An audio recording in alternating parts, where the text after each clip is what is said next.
ओम शांति। दिव्यता संगम युगी ब्राह्मणों का श्रृंगार। दिव्यता संगम युगी ब्राह्मणों का श्रृंगार। आज दिव्य बुद्धि विधाता, दिव्य दृष्टि दाता अपने दिव्य जन्मधारी दिव्य आत्माओं को देख रहे हैं। बाप दादा ने हर एक बच्चे को दिव्य जीवन अर्थात दिव्य संकल्प, दिव्य बोल, दिव्य कर्म करने वाली दिव्य मूर्तियाँ बनाया है। दिव्यता आप संगम युगी बच्चों का श्रेष्ठ श्रृंगार है। एक है साधारणता, दूसरा है दिव्यता। दिव्यता की निशानी आप सभी जानते हो। दिव्य जीवनधारी आत्मा किसी भी आत्मा को अपने दिव्य नयनों द्वारा अर्थात दृष्टि द्वारा साधारणता से परे दिव्य अनुभूतियाँ कराएंगी। सामने आने से ही साधारण आत्मा अपनी साधारणता को भूल जाएगी, क्योंकि आजकल के समय अनुसार वर्तमान के साधारण जीवन से मैच्योरिटी आत्माएं संतुष्ट नहीं है। आगे चलकर यह आवाज़ सुनेंगे कि यह जीवन कोई जीवन नहीं है। जीवन में कुछ नवीनता चाहिए। अलौकिकता, दिव्यता जीवन का विशेष आधार है। यह अनुभव करेंगे। कुछ चाहिए, कुछ चाहिए। इस चाहिए के प्यास से चारों ओर ढूंढेंगे। जैसे स्थूल पानी की प्यास में तड़पता हुआ मानव चारों ओर पानी की बूंद के लिए तड़पता है, ऐसे दिव्यता की प्यासी आत्माएं चारों ओर अंजलि लेने के लिए तड़पती हुई दिखाई देंगी। तड़पती हुई कहाँ पहुँचेंगी? आप सबके पास। तो ऐसे दिव्यता के खजाने से भरपूर बने हो। हर समय दिव्यता अनुभव होती है, वह कभी साधारण कभी दिव्य।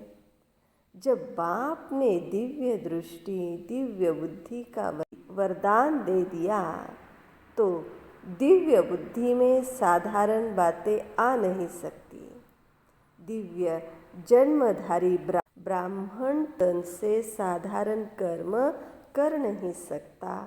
चाहे देखने में लोगों के लिए साधारण कर्म हो, दूसरों के समान आप सब भी व्यवहार करते हैं, व्यापार करते हैं, गवर्नमेंट की नौकरी करते हैं, माताएं खाना बनाती है। देखने में साधारण कर्म है, लेकिन इस साधारण कर्म में भी आपका और लोगों से न्यारा अलौकिक दिव्य कर्म।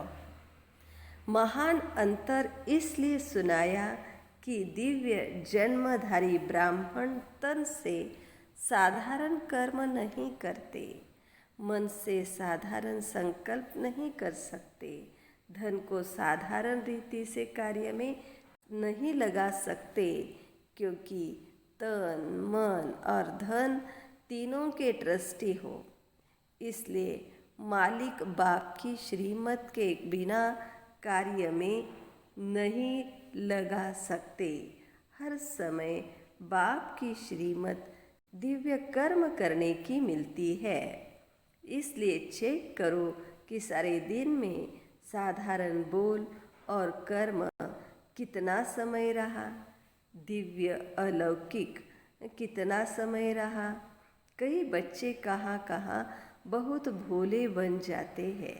चेक करते हैं, लेकिन भोलेपन में समझते कि सारे दिन में कोई विशेष गलती की नहीं, बुरा सोचा नहीं, बुरा बोला नहीं, लेकिन यह चेक किया कि दिव्य व अलौकिक कर्म किया। क्योंकि साधारण बोल व कर्म जमा नहीं होता, न मिटता है न बनता है। वर्तमान का दिव्य संकल्प व दिव्य बोल और कर्म भविष्य का जमा करता है। जमा का खाता बढ़ता नहीं है तो जमा करने के हिसाब में भोले बन जाते, खुश रहते हैं कि मैंने वेस्ट नहीं किया। लेकिन सिर्फ इसमें खुश नहीं रहना है, वेस्ट नहीं किया लेकिन बेस्ट कितना बनाया। कई बार बच्चे कहते कि मैंने आज किसी को दुख नहीं दिया, लेकिन सुख भी दिया।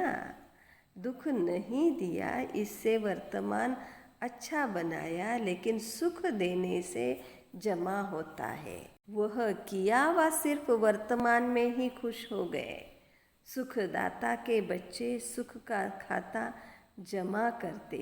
सिर्फ यह नहीं चेक करो कि दुख नहीं दिया, लेकिन सुख कितना दिया। जो भी संपर्क में आए, मास्टर सुखदाता द्वारा हर कदम में सुख की अनुभूति करे। इसको कहा जाता है दिव्यता व अलौकिकता। तो चेकिंग भी साधारण से गुह्य चेकिंग करो। हर समय यह स्मृति रखो कि एक जन्म में 21 जन्मों का खाता जमा करना है। तो सब खाते चेक करो। तन से कितना जमा किया, मन के दिव्य संकल्प से कितना जमा किया, और धन को श्रीमद् प्रमाण श्रेष्ठ कार्य में लगाकर कितना जमा किया। जमा के खाते के तरफ विशेष अटेंशन दो, क्योंकि विशेष आत्माओं का जमा करने का समय इस छोटे से जन्म के सिवाय सारे कल्प में कोई समय नहीं है। और आत्माओं का हिसाब अलग है, लेकिन आप श्रेष्ठ आत्माओं के लिए अब नहीं तो कब नहीं। तो समझा क्या करना है। इसमें भोले नहीं बनो, पुराने संस्कारों में भोले मत बनो। बाप दादा ने रिजल्ट देखी, कितनी बातों की रिजल्ट में जमा का खाता बहुत कम है। उसका विस्तार फिर सुनाएंगे। सभी स्नेह में सब कुछ भुला करके पहुंच गए हैं। बाप दादा भी बच्चों का स्नेह देख एक घड़ी के स्नेह का रिटर्न अनेक घड़ियों की प्राप्ति का देता ही रहता है। आप सभी को बड़े संगठन में आने के लिए क्या क्या पक्का कराया। पहले तो पटरानी बनना पड़ेगा, 4 दिन ही रहना पड़ेगा, आना जाना ही पड़ेगा। तो सब बातें सुनते हुए भी स्नेह में पहुंच गए। यह भी अपना लक समझो, जो इतना भी मिल रहा है। फिर भी जड़ मूर्तियों के दर्शन के समान खड़े खड़े रात तो नहीं बिताते हो ना। 3 पैर पृथ्वी तो सबको मिली है ना। यहाँ भी आराम से बैठे हो। जब आगे वृद्धि होगी तो स्वतः ही विधि भी परिवर्तन होती रहेगी।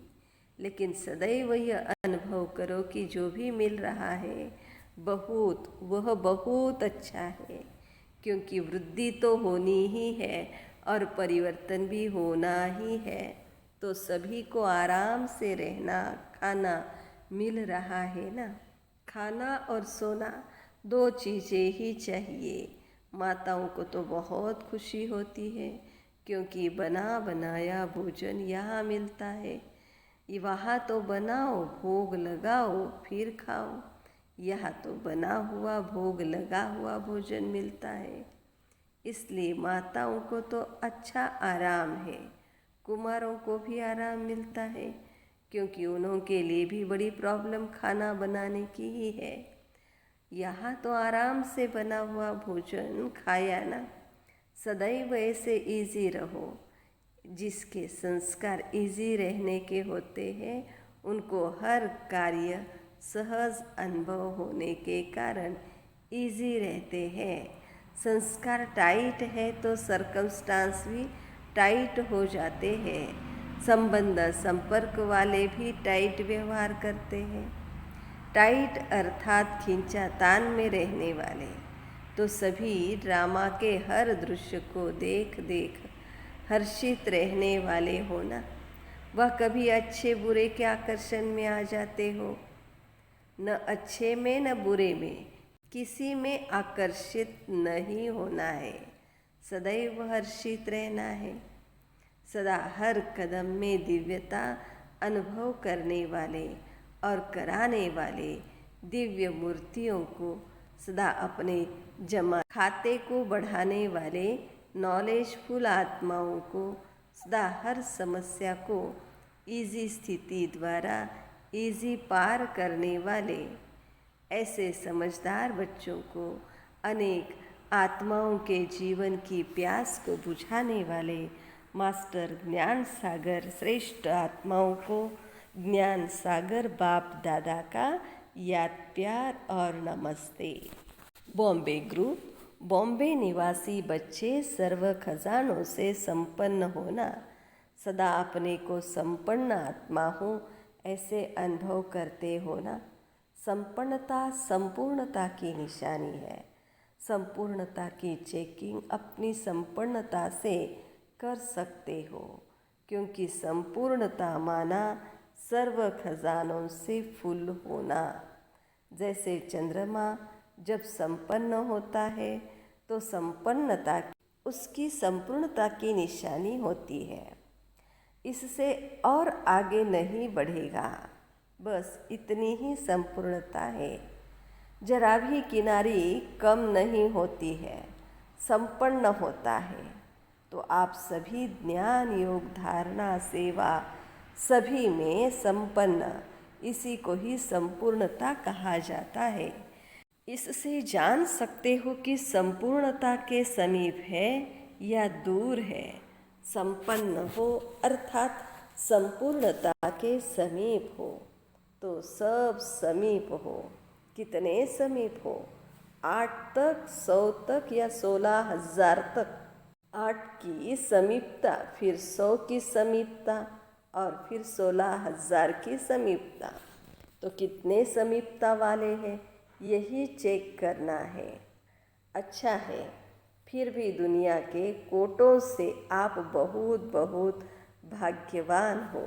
वह तड़पने वाले हैं और आप संपन्न आत्माएं हो, प्राप्ति स्वरूप आत्माएं हो।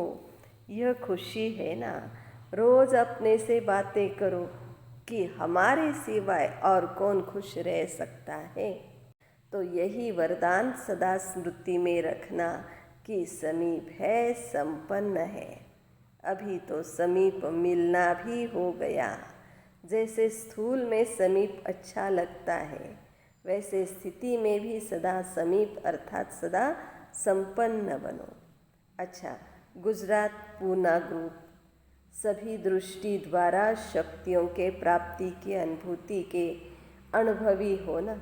जैसे वाणी द्वारा शक्ति की अनुभूति करते हो, मुरली सुनते हो तो समझते हो ना शक्ति मिली।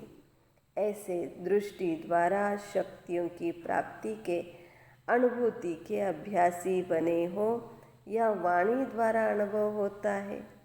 दृष्टि द्वारा कम, दृष्टि द्वारा शक्ति कैच कर सकते हो, क्योंकि कैच करने के अभ्यासी होंगे तो दूसरों को भी अपने दिव्य दृष्टि द्वारा अनुभव करा सकते हैं। आगे चलकर वाणी द्वारा सबको परिचय देने का समय भी नहीं होगा और सरकमस्टांस भी नहीं होंगे, तो क्या करेंगे? वरदानी दृष्टि द्वारा, महादानी दृष्टि द्वारा महादान वरदान देंगे। दृष्टि द्वारा शांति की शक्ति, प्रेम की शक्ति, सुख व आनंद की शक्ति सब प्राप्त होती है। जड़ मूर्तियों के आगे जाते हैं तो जड़ मूर्ति बोलती तो नहीं है ना। फिर भी भक्त आत्माओं को कुछ न कुछ प्राप्ति होती है, तब तो जाते हैं ना। कैसे प्राप्ति होती है? उनके दिव्यता के वाइब्रेशन से और दिव्य नयनों की दृष्टि को देख वाइब्रेशन लेते हैं। कोई भी देवता या देवी की मूर्ति में विशेष अटेंशन नयनों के तरफ देखेंगे। फेस मतलब चेहरे की तरफ अटेंशन जाता है, क्योंकि मस्तक के द्वारा वाइब्रेशन मिलता है। नयनों द्वारा दिव्यता की अनुभूति होती है। वह तो जड़ मूर्तियाँ है, लेकिन किसकी है? आप चैतन्य मूर्तियों की जड़ मूर्तियाँ हैं। यह नशा है कि हमारी मूर्तियाँ हैं।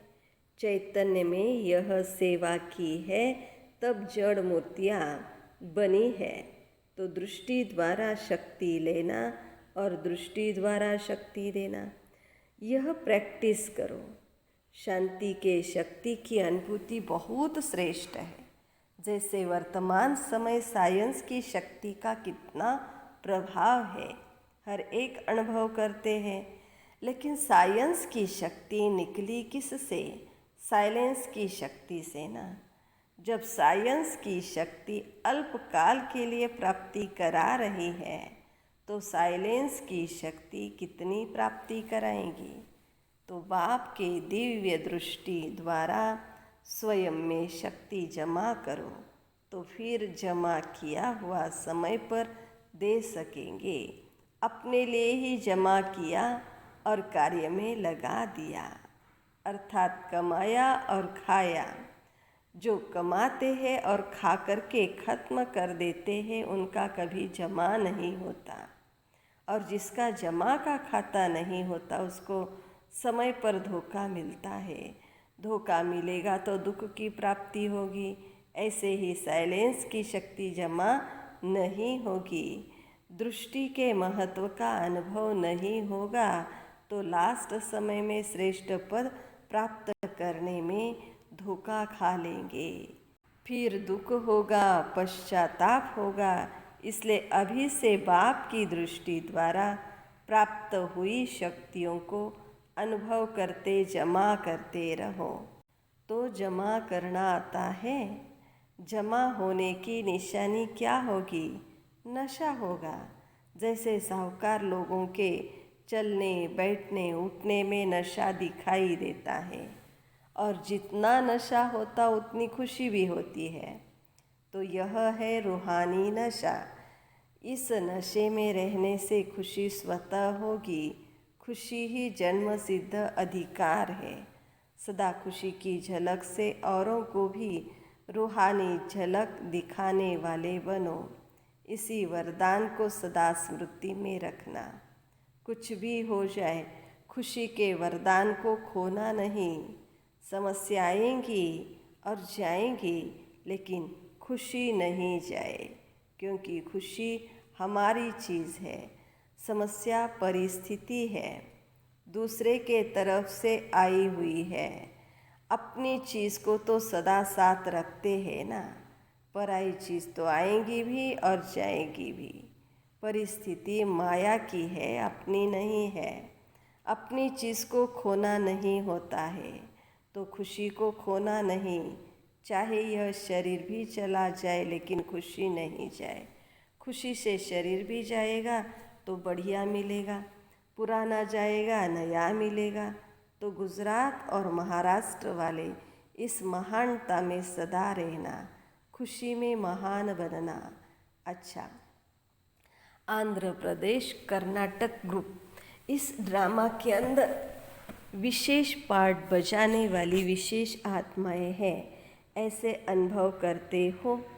जब अपने को विशेष आत्मा समझते हैं, तो बनाने वाला बाप स्वतः याद रहता है। याद सहज लगती है, क्योंकि संबंध का आधार है। जहाँ संबंध होता है, वहाँ याद स्वतः सहज हो जाती है।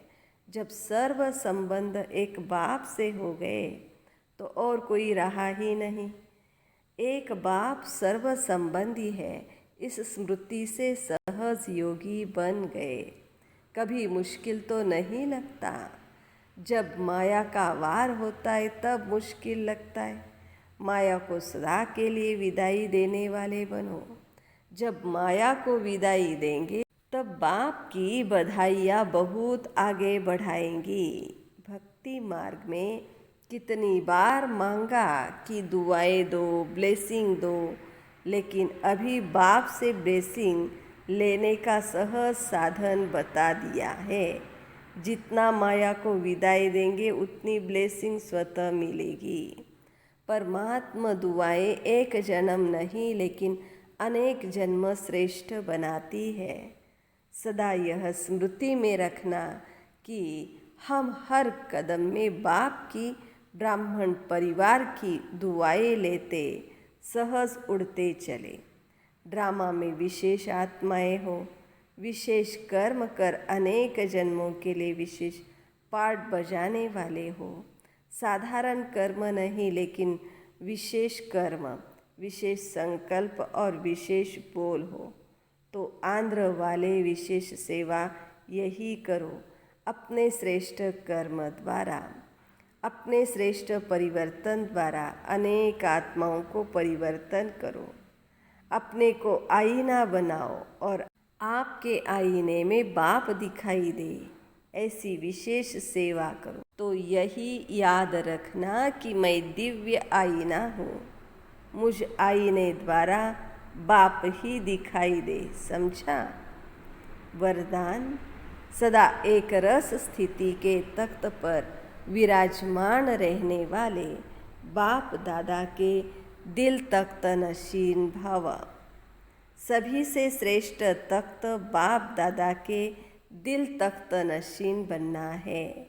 लेकिन इस तख्त पर बैठने के लिए अचल अडोल एक रस स्थिति का तख्त चाहिए। इस स्थिति के तख्त पर स्थित नहीं हो पाते तो बाप दादा के दिल रूपी तख्त पर स्थित नहीं हो सकते।